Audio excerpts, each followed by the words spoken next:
મહીસાગર જિલ્લાના દેગબડા ગામના રમેશભાઈ માટે આયુષ્યમાન કાર્ડ એક દેવદૂત સમાન બન્યું। ડાયાલિસિસનો ખર્ચો સહન ન થાય, ભાડું મોંઘું પડતું હતું, ત્યારે સરકારનું આયુષ્યમાન કાર્ડ એક આધાર તરીકે આવીને ઊભું રહ્યું અને રમેશભાઈના બધા પ્રશ્નો હલ થયા।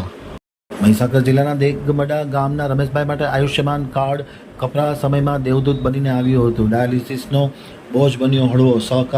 સરકારની સહાયથી રમેશભાઈને નવો ઉજાસ મળ્યો। દરેક ફેરે મળતું ભાડું આશીર્વાદરૂપ બન્યું।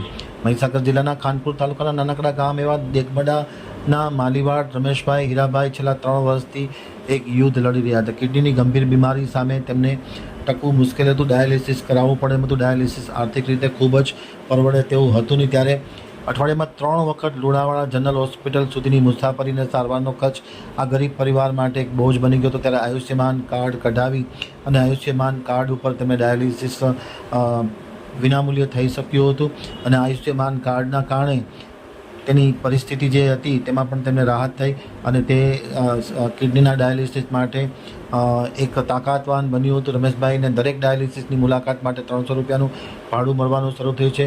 આ રકમ તેના માટે એક મોટી સાબિત થઈ છે અને આમતક ન્યૂઝ સાથેની વાતચીતમાં આ ગરીબ દર્દી રમેશભાઈએ કહ્યું હતું કે આયુષ્યમાન કાર્ડ મારા માટે એક વરદાનરૂપ છે। સરકારે મને આર્થિક બોજમાંથી મુક્ત કર્યો છે, સરકારનો આભારી છે અને આયુષ્યમાન કાર્ડ વિશે તેમણે ખૂબ જ પ્રશંસા કરી હતી।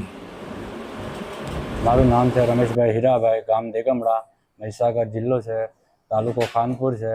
હું 3 વર્ષથી અહીં લુણાવાડા હોસ્પિટલમાં સારવાર કરી રહ્યો છું અને મારી અહીંયા બધી સુવિધા પૂરી પાડી રહ્યા છે અહીંના લોકો અને મને ડાયાલિસના પણ પૈસા ભાડા પેટે મળી રહ્યા છે, નાસ્તો પણ આપી રહ્યા છે મને।